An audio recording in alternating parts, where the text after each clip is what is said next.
This is Ready, Set, Reiki, a podcast about Reiki and all energy work, from the curious beginner to the seasoned master teacher, welcoming all systems, all lineages, and all levels. Reiki is a journey and not a destination. And on this Ready, Set, Reiki journey, I refer to myself as a guide rather than a host, as I too am traveling, helping, supporting others, and learning on this Reiki journey as well. And with that said, I am your guide, Tracy Searight, and this is Ready, Set, Reiki. Hello, beautiful listeners. Tracy Searight, Ready, Set, Reiki, and on to another wonderful adventure. But before we begin, I'd like to just share with all of you out there, as I have mentioned that I am a guide. So as a guide, I have been out in this landscape for a little while, and there are lots of amazing and wonderful resources out there. So if you are that curious beginner or that seasoned master teacher and you're looking for a community, maybe you feel like, oh, I haven't found my people yet, there is a beautiful and wonderful community called the Reiki Business Collective, Christian Standing Stone.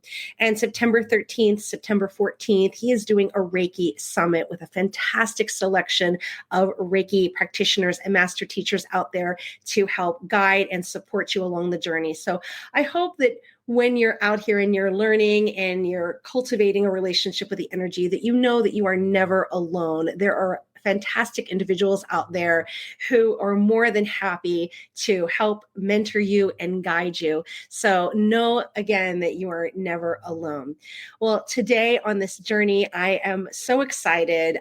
This is my type of person here. Reiki, yoga, Sarah May. Now, she is a yoga instructor, Reiki healer, intuitive, and she provides her clients with powerful practices and healing insights, from studios to private lessons, sessions and retreats, and women's circle. Now, she received her Master of Science in Conflict Analysis and Resolution and previously managed a nonprofit.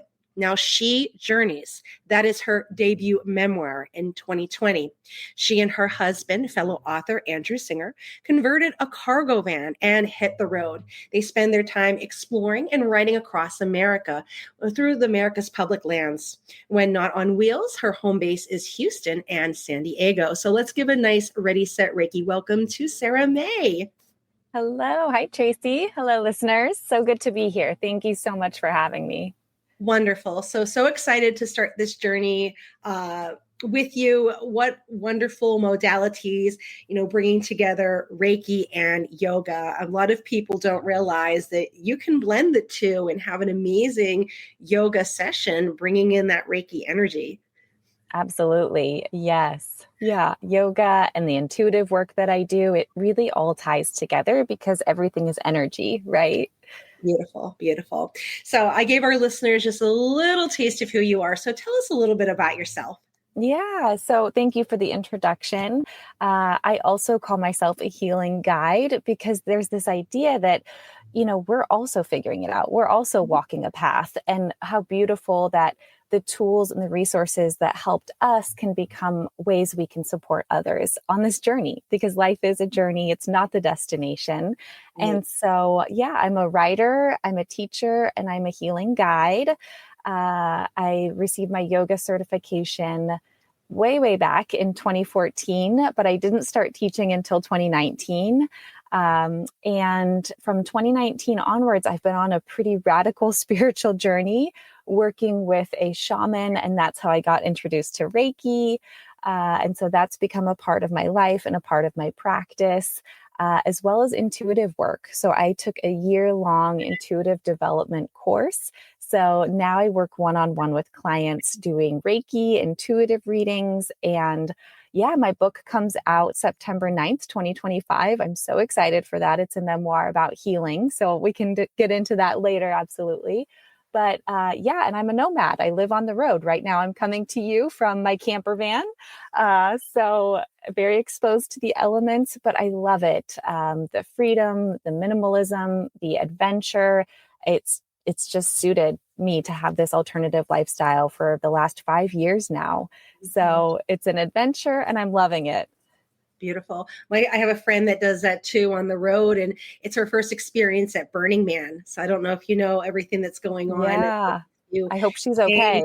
Burning Man, right? I'm like, oh my goodness. And she was so proud of herself with her little cargo van and everything. And she's like, it is a whiteout here.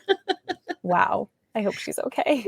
Oh yeah, she's fine. Well, in true spirit of the Burning Man, she's down now off social media. So she's all in, all in, cool. all in.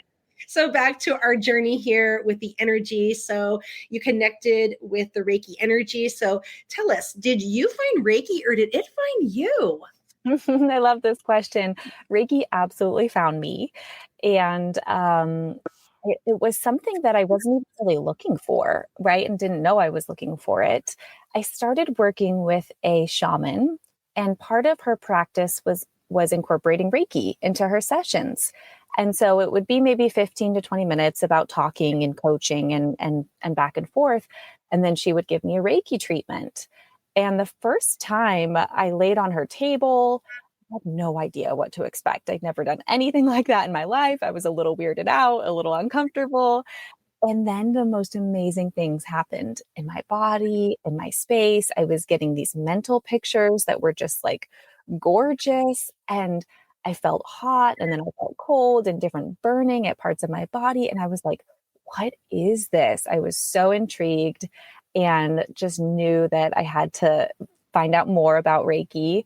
And I left her office just feeling so like gooey, like so soft, so relaxed, so open. I couldn't even drive, Tracy. I had to sit in my car for like 15 minutes and just come back and, have a firm landing here on earth, because it was so subtle and gentle, but profound. Mm-hmm. And I just knew like, okay, there's something really powerful about this modality. Right. What style of Reiki did you study? Yeah, the Yasui Sensei and Mistress Takayama. I'm not sure exactly what lineage that would be called. Mm-hmm. That's a great question. Yeah. Yeah, I don't know exactly. Very good. Very good. So as you are out, you've experienced the Reiki, this experience where it felt gooey and warm and lovely. As you're out working, having this experience, what are some common misconceptions you find about Reiki? Yeah, I think this is a great question because I had misconceptions about Reiki. Especially, I grew up very conservative Christian. And so this whole spiritual world and energy world, like it just wasn't something that was talked about. And if it was kind of more occult, like not really open to it. And so I had a lot of unpacking to do and limiting stories or limiting beliefs and judgments that came up when I kind of discovered this world and stepped into a more spiritual path. And so I think just being open and asking why not, and let's just try and see, who knows what could resonate with us or who knows what could be the right medicine for us. And so I think some of the misconceptions are that it's kind of woo-woo, but actually like this is being used in hospice. This is being used in hospitals. My mom got a severe burn and was submitted to the ER, and someone came in and gave her Reiki. And that's when she's like, oh, wow, like I didn't know that you do this. Like I didn't realize this is a legitimate thing.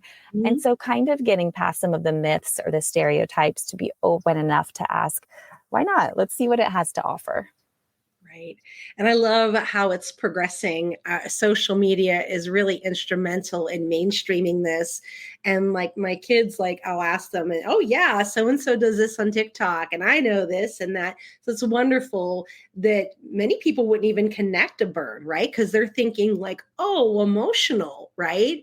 And to think, wow, it's being sent in an emergency room for a burn. And that's how the beauty of this, it's really, you're only limited by your imagination, what you can use it for. Mm-hmm. Absolutely. So as you're out helping others through yoga, through Reiki, through your intuitive work, what have been some of the biggest challenges you have faced in your own journey? Yeah, this is a great question. When I first started out, I mentioned I was raised pretty conservative Christian, and I just faced internally and externally quite a bit of judgment around this work, around this path. And so it really had to become something that I was so passionate about it that it didn't matter what other people said or thought. It really had to come from my own sense of like, this feels right and true for me, and honoring that despite what anybody else said or thought or the opinions. And when we get to that place of acceptance about knowing and following what feels true for us, that's really powerful. And I would say it was kind of an initiation into trusting myself and following the right path for me. And everybody's path looks different, right? And that's beautiful. We all are here to have different journeys and experience different things.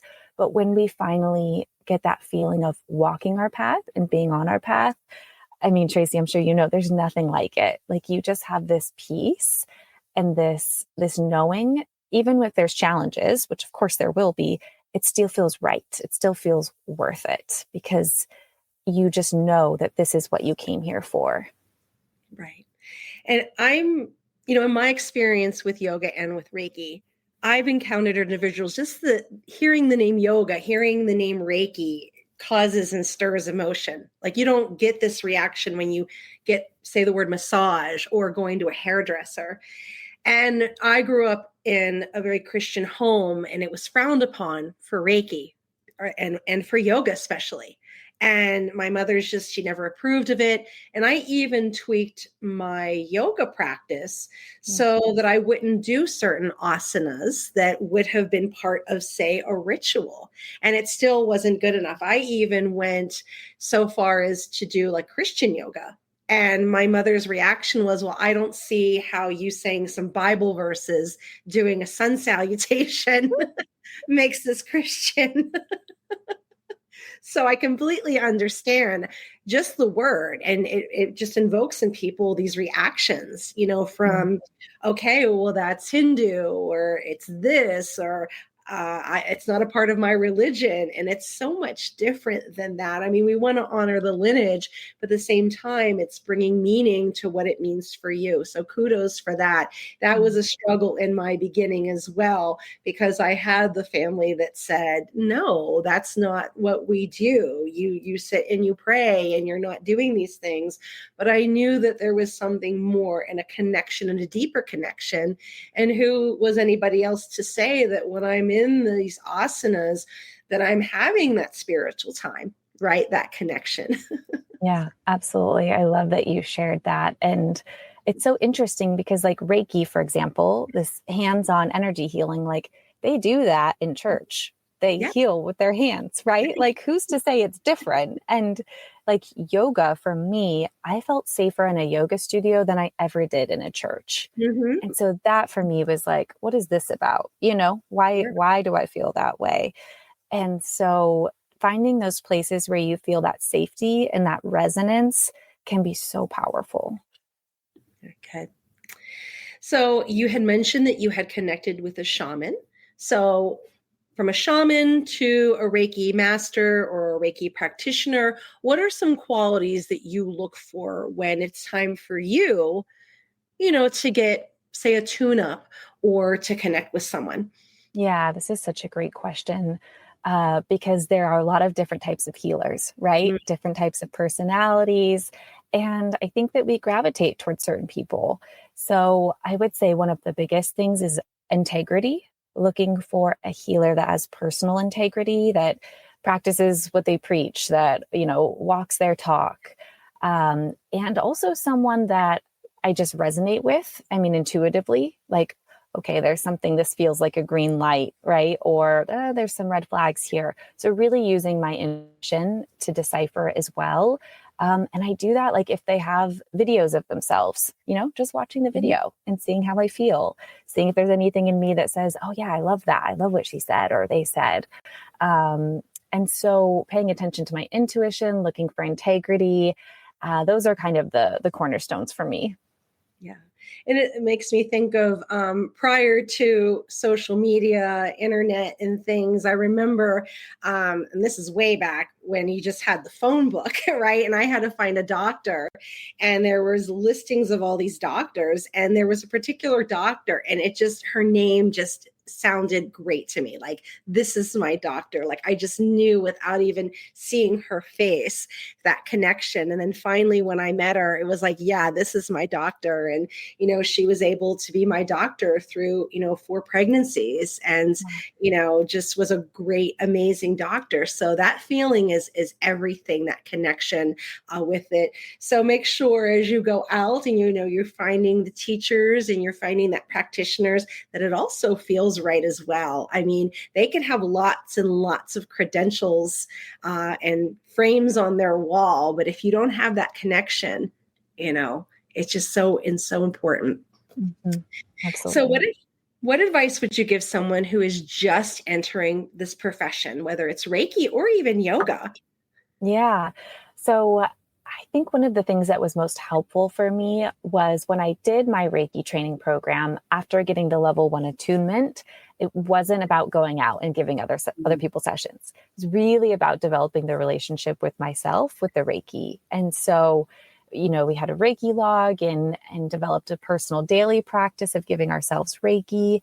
And that was really helpful because it helped me just develop a deep personal relationship with it. What did it feel like? How did I experience it on my own?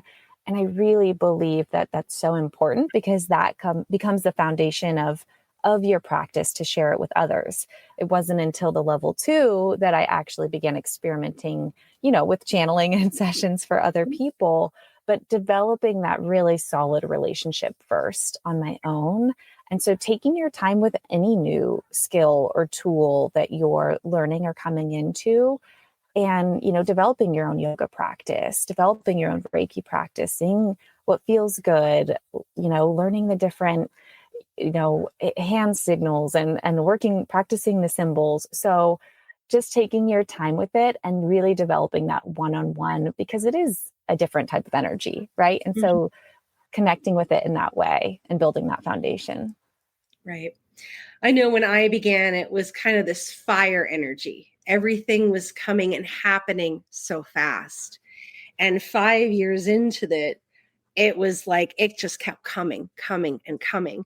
And it got to, and you may have experienced this, where your own personal yoga practice starts to suffer because you're teaching way more than, you are practicing in yourself.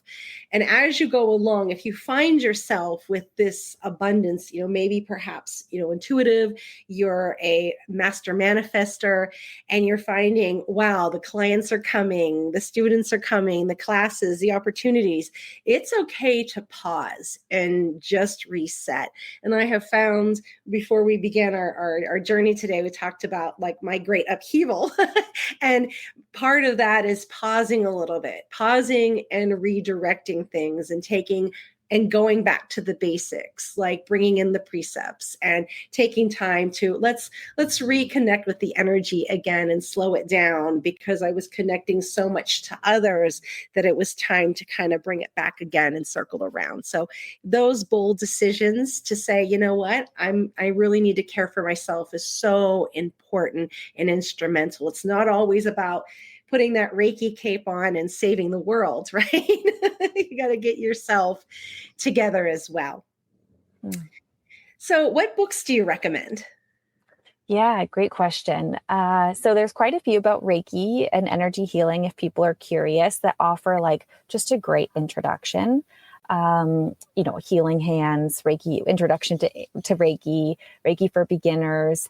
But I also really love pairing that with learning about energy and especially energy and how it affects the body and the system overall. So Carolyn Miss has some great works.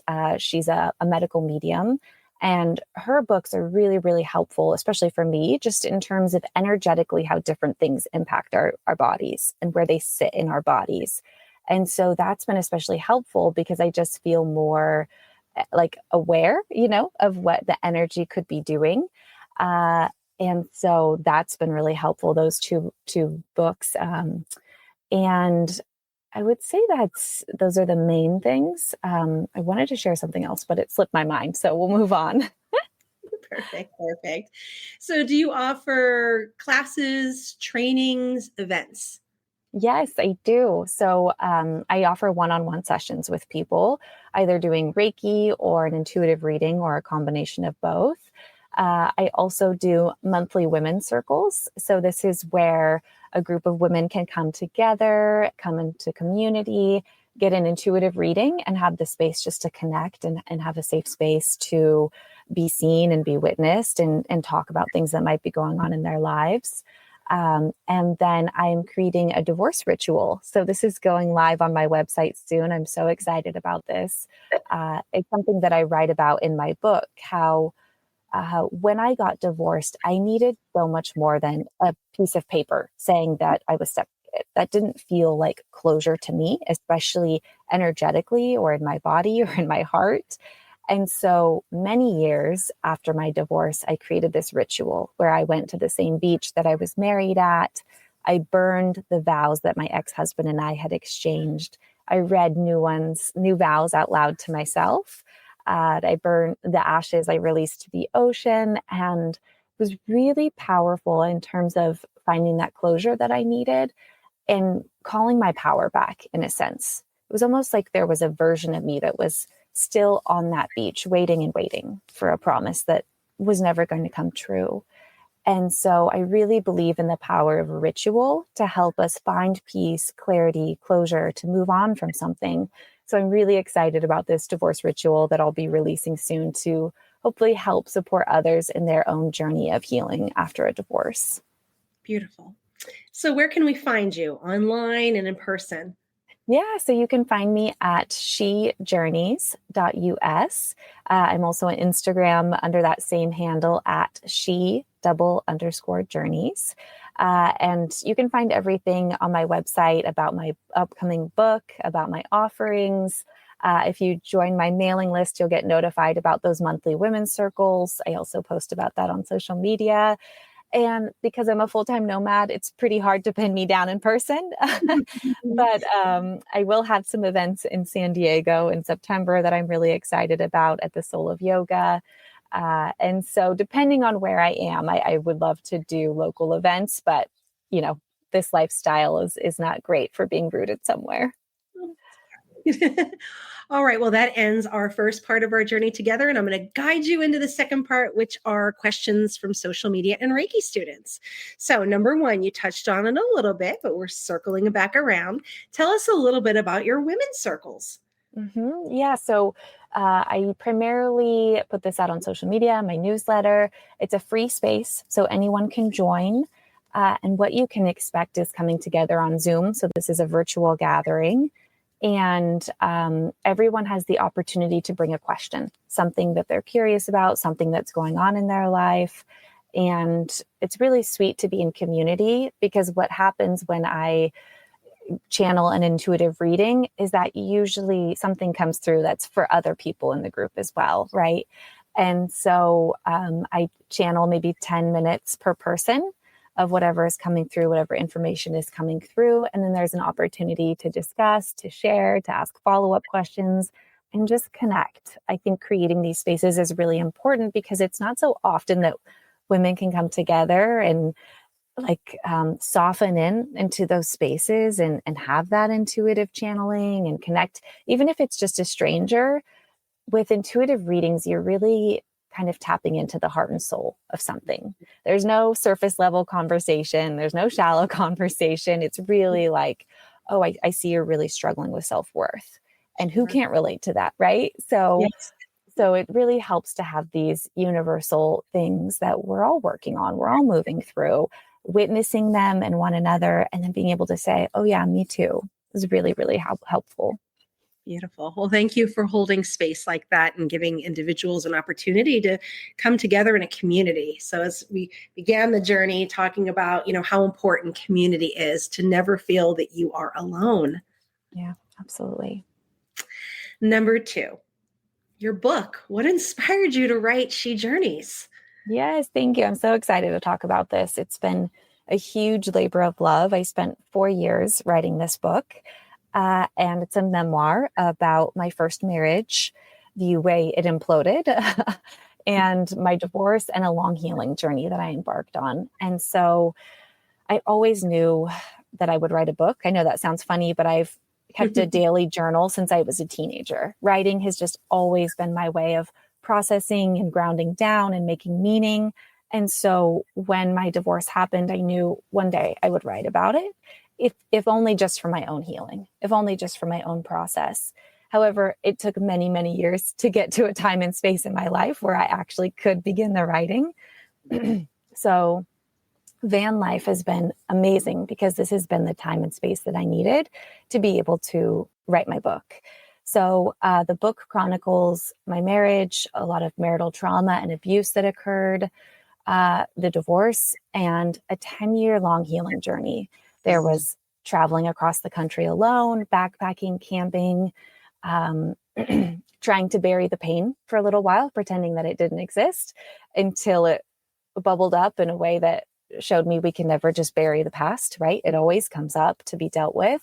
And so I started the healing work. I went to traditional things like talk therapy, and EMDR. And then we got into the alternative because I figured, why not? Anything that helps me heal and find peace can be medicine. So that's when I started working with a shaman, and I found Reiki, and I started sitting in plant medicine ceremonies. Yoga was a huge part of that. So it's really beautiful that all of the things that helped me heal along the way, I've now incorporated in my offerings to share with others because I know that they worked for me. I know how powerful they can be. So my book, She Journeys, chronicles all of this, and it ends with moving into a van and where I currently am in life, which is happily remarried and, gosh, living a dream that I didn't know I would ever get to live. Wow. Isn't that wonderful? I mean, I'm sure you never imagined 10 or 15 years ago you'd be here today and doing the work that you're doing and traveling. I mean, how different that looks. But you kept on the journey. You kept moving forward. You kept trying different modalities to find that one that worked for you. And you took it a step further by being of service for others as well. So that's where the deep healing happens there. So kudos for that and everything that you're doing to help individuals out there. Thank you. Thank you so much. Number 3, you touched on this a little bit, but can you share a little bit about the divorce ritual and how it has helped you and how it might help others? Yeah.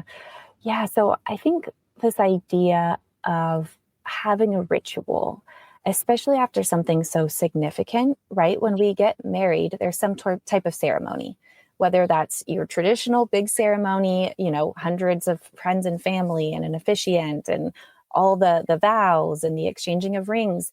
These are all rituals, right? And we're making a commitment that we believe will be forever for the rest of our life. So energetically, there's really big things happening when we do that, when we make that kind of commitment. And then when we get divorced, there's nothing. So that doesn't really, for me, feel like, okay, energetically, I had all of that and now I'm just done. So I really didn't feel any type of closure. And I'm the kind of person where I need something solid. I need something to cement that was that chapter. And now I can move forward fully. Otherwise, energetically, I'm still carrying things. I'm still somewhere in my body carrying that promise, that commitment, or just the memories of grief or pain or, the sadness of what I thought was going to be the rest of my life. And then this person who turned out to break our wedding vows in every way possible. So buried in our bodies is memory, right? And so it took a long time for me to realize that I needed more. I didn't do my divorce ritual until 7 years later. And that was only because I had put off healing for so long. But every time I drove past the beach where I was married, I felt sick to my stomach. It was like a kick in my gut. And I would have this visceral reaction. We would call that a trigger. And so I realized, there's a place to revisit. There's still a place to call back my power from and to integrate more. And so designing this ritual, and I was very intentional about how I approached it. And I just asked my parents to join me, which felt very fitting. I'm very close with my parents. They were there on my wedding day. And they were so supportive and helpful to me in the healing process. So it felt so sweet to go back to the same beach with them, have them serve as witnesses for this new vow, right, that I was offering up to myself and to my journey, and just speaking out loud that I let go that part of my life with forgiveness, and I start this new chapter. That part of my journey is now finished and complete. Really like naming these things out loud and intending them and meaning them. Wow, it felt so powerful. I felt this shift. And it was just so beautiful. I didn't expect to feel like so different afterwards, but I did. And so that kind of cued me in like, oh, there's something really powerful here about bringing in a ritual to help close a chapter of our lives and to create space for the rest of our lives, right? Anytime we burn or release something or let something go, space is created. So what are we calling in? What are we welcoming in? And this ritual really felt like doing that in a big way. So I'm so excited to hopefully support others as they design a divorce ritual that feels right for them. But, you know, rituals like this can be used for anything, for grief, for a full moon, you know, for transitions in life, just to help us get intentional and maybe release something or welcome something in. So I'm a big believer in the power of ritual. Right. I mean, as you look back, you know, the whole process, I mean, as women, you know, even from a young age, it was like, okay, well, you'll go to school, you'll get married, and you have this kind of almost cultural way of having your life set up, and all of the experiences that lead up to the actual ceremony of the wedding, from the showers, right, the events and the bachelorette party, and then having that ceremony. And then when things don't work out, I remember when I had gotten a divorce, you go into the lawyer's office, you sign the paper, and that was it. And you're just like, what do I do with this now? And how different it would have been for me years ago if there was some kind of closure in that way, you know, and for you taking to that exact moment on the beach and having your parents there to have that closure. There wasn't even a thought of what should I burn? What should I do here and there? And over the years, you know, I would see pictures from our wedding and get upset and triggered and things like that. But how differently that could have gone if I had that option, you know. And you hear people about having their little divorce party, or like, you know, mess the dress or burn the dress or something in a way to kind of release and let that go. So thank you for putting that out there as an option for individuals when they go to that attorney, sign the papers, and it's like, well, what do I do with this? How do I handle this? How do I move forward? Right. Mm-hmm. You know, you may not have those resources. You know, at the time, it was like, and my ex-husband, he was the first person in his family to get divorced. Wow. You know, what do you do with that? You know? Mm-hmm. So, yeah. So thank you for putting that out there.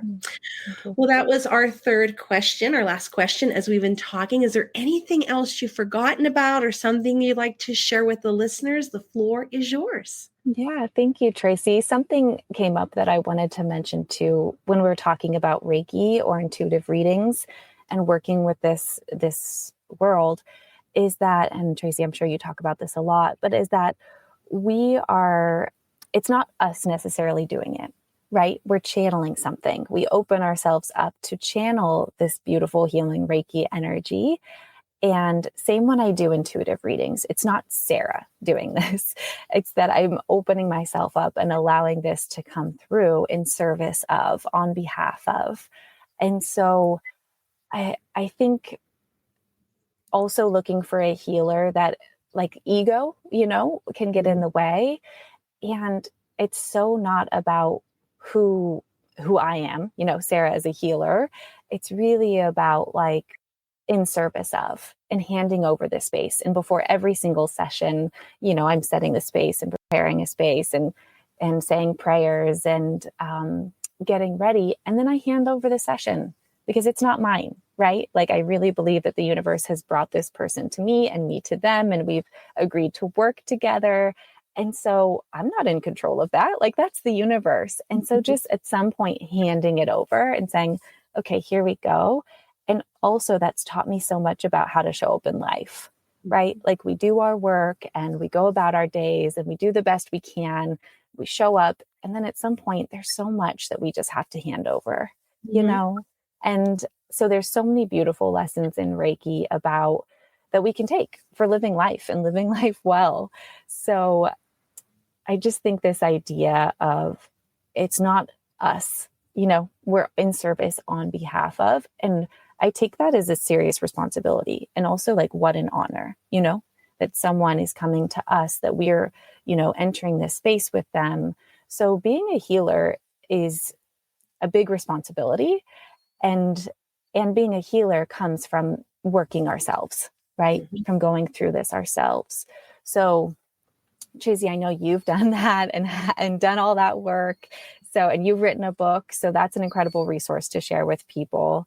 I'm so excited for my book as a resource for people, the divorce ritual, and just taking advantage of all the amazing offerings out there. So, Tracy, thank you so much for creating this space. It's so fun to talk about Reiki and things I love, yoga, writing, all of it. I love this world and really appreciate you creating this space for Reiki practitioners and for the listeners to come here and learn more about this world. So thank you. Wonderful. And thank you, Sarah, for all that you do for the community as well in your work. So I really appreciate you taking time out of your very busy schedule to be on Ready, Set, Reiki on this journey with me. Thank you. All right, my wonderful listeners, if you'd like your question featured on the podcast, reach out, www.readysetreiki.org or .com, not org. Oh my goodness. And check me out in social media. Send me an email and perhaps your question can be featured on the show. So I'm Tracy Searight, and this has been Ready, Set, Reiki.